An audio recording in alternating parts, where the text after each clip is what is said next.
கிச்சனுக்கு வணக்கம் ஃப்ரெண்ட்ஸ். இன்றைக்கி நம்ம தட்டைப்பயிறு வச்சு கருவாட்டு குழம்பு எப்படி பண்ணுறது அப்படின்னு பார்க்கலாம். அதுக்கு நான் வந்து தட்டைப்பயிரை வந்து ஒரு 3 விசில் வர வரைக்கும் நல்லா வேக வச்சுருக்கேன். இப்போ அடுப்பில் கொஞ்சம் எண்ணெயை ஊற்றிட்டு அதுக்கு தேவையானது அதுக்கு தாளிக்கிறதுக்கு வெந்தயமும் பெருஞ்சீரகமும் போட்டுக்கலாம்.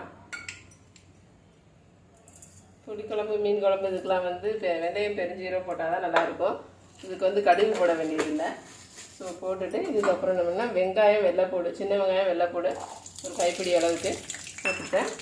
அது கூடவே பச்சை மிளகா தேவையான அளவுக்கு காரத்துக்கு தகுந்த மாதிரி பச்சை மிளகா எடுத்துக்கிறேங்க. பச்சை மிளகாவும் கருவேப்பிலையும் போட்டு அதையும் நல்லா வதக்கிக்கலாம். நல்லா வதக்கியாச்சு. இப்போது நமக்கு ஒரு 3 தக்காளி கட் பண்ணி மிக்சியில் அரைச்சி வச்சுருக்கேன். அந்த 3 தக்காளியையும் அதில் போட்டுக்கலாம்.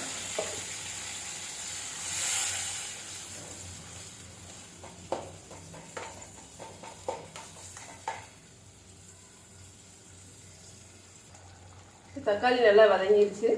வதங்கினதுக்கப்புறம் நம்மளோட குழம்பு மசாலா தூளை கொஞ்சமாக அதில் வந்து போட்டுக்கலாம். ஒரு 1/2 டேபிள் ஸ்பூன் அளவுக்கு நான் வந்து போட்டிருக்கேன். இது கூடவே கொஞ்சமாக பெருங்காயத்தூளும் போடுறேன்.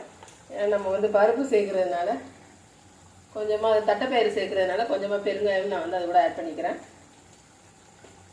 ஆட் பண்ணி இதோட பச்சை வாசம் போகிற அளவுக்கு நல்லா வந்து கொஞ்சம் நேரத்துக்கு வதக்கிக்கலாம். தக்காளியோட பச்சை வாசம்லாம் போயிடுச்சு. இந்த குழம்பு மசாலாவோட தூளோட பச்சை வாசம் போகிற வரைக்கும் லைட்டாக வந்து வதக்கலாம். குழம்போட பச்சை வாசம் போயிடுச்சு. தேவையான அளவுக்கு கொஞ்சமாக சால்ட்டும் போட்டுக்கிறோம். சால்ட்டு போட்டதுக்கப்புறம் நம்ம வந்து தட்டைப்பயிரை வந்து வேக வச்சுருக்கோம் குக்கரில். ஸோ அந்த தட்டைப்பயிறு வேக வச்சுருக்கோம். தட்டைப்பயிரையும் அப்படியே அதில் போட்டுக்கலாம். போட்டுட்டு புளி வந்து கரைச்சி வச்சுருக்கேன். ஒரு நெல்லிக்காய் சைஸ் புளியை போட்டு கரைச்சி வச்சுருக்கேன். ஸோ அந்த புளியை தனியவும் இதில் வந்து இப்போ ஊற்றிடலாம்.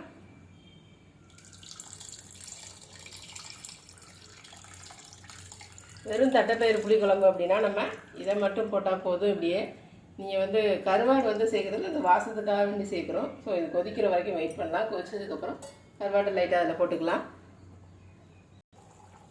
குழம்பு நல்லா கொதிச்சிருச்சு. அதில் க்ளீன் பண்ணி வச்சுருக்கிறேன் கருவாடை அதில் போட்டுக்கலாம். நான் நெத்திலி கருவாடை வச்சுருந்தேன். ஸோ நெத்திலி கருவாடை போட்டுக்கலாம். நீங்கள் என்ன கருவாடு வேணுமோ அந்த கருவாடை போட்டுக்கிடுங்க. போட்டு அது கொஞ்சம் கெட்டியானதுக்கப்புறம் இறக்குனா போதும்.